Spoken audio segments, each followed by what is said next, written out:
Scott Bessent. Yes. Like that pick. And 333, I hadn't even heard of this, but it sounds good to get it to, have you seen this? Deficit. Yeah, deficit, get to 3% of GDP, 3 million additional barrels of oil per day, and 3% GDP growth. Can it be done? It can be done. But you know what? You can never achieve anything unless you set out a goal and a mission. What was our goal during the last 4 years? What was our deficit supposed to be? What was our growth supposed to be? You put these out so people can focus and attain them. And now people know where to work towards. I like the idea. But so much to talk about. Who doesn't make it at this point, do you think? Does everyone make it from here, or you think RFK Jr.? Are the nominees? Yep. Yeah, I mean, it's still early. They got to get out and have the hearings and others. But I think, somebody's always fall. Gates was never going to make it anyways. But the others, I think the country likes what he has picked now. And I think the senators sitting down with him, I think they all have a very good chance of making it. Tulsi Gabbard makes it. Pete Hegseth makes it. Yeah, I think Pete makes it. I think Pete's turning the corner. And I think you have to look at Pete in a combination of who's going to be the number two.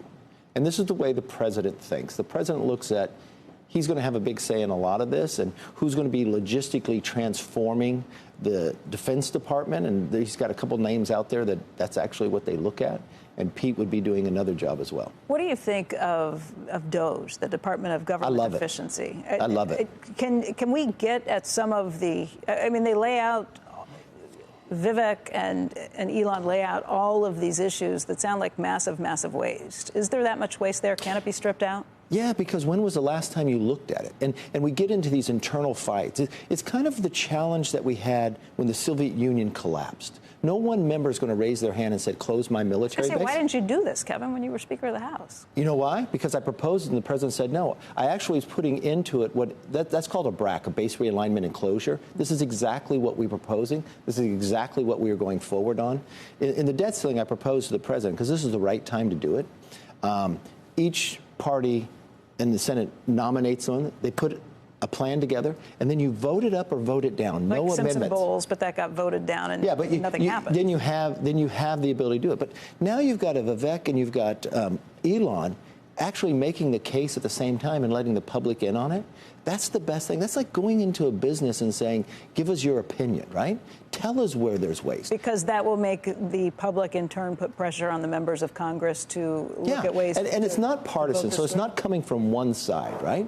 And everybody can have an idea and tell us where it's at. One person doesn't know everything that's happening in government. You really want the people inside and the outside that interact with it. And with technology today, why aren't we utilizing that? Why is it easier to get a car from Uber and rate the driver and rate the person who rides in it than for a veteran to get an appointment for a doctor and rate the doctor?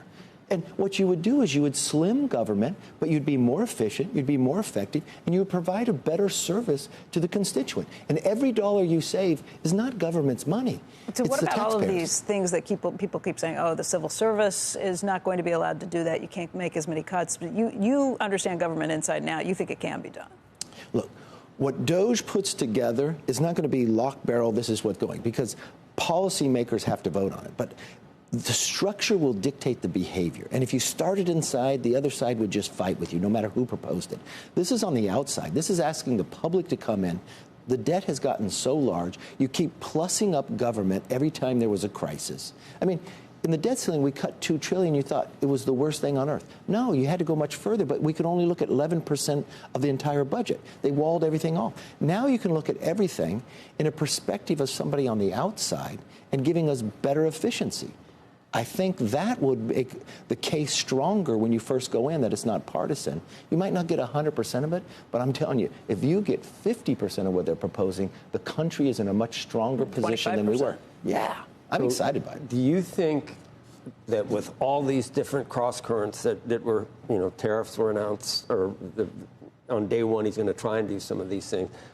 Yeah, but did you read what he announced and why? I think this is very important. Yeah, with immigration and fentanyl. And immigration and fentanyl. I got it. So what are you saying? But with all these, I'm just wondering, and with, and Scott Bessent said he's going to get the tax cuts extended and do the no tax on tips, do all this thing. Don't a lot of things have to go right for us not to reignite inflation and scare the bond market. Wouldn't you? I'm surprised the bond market keeps. It's very strange. The 10-year yield keeps going down because it's supposed to be at 5% by now from fear of Trump. No, think of this.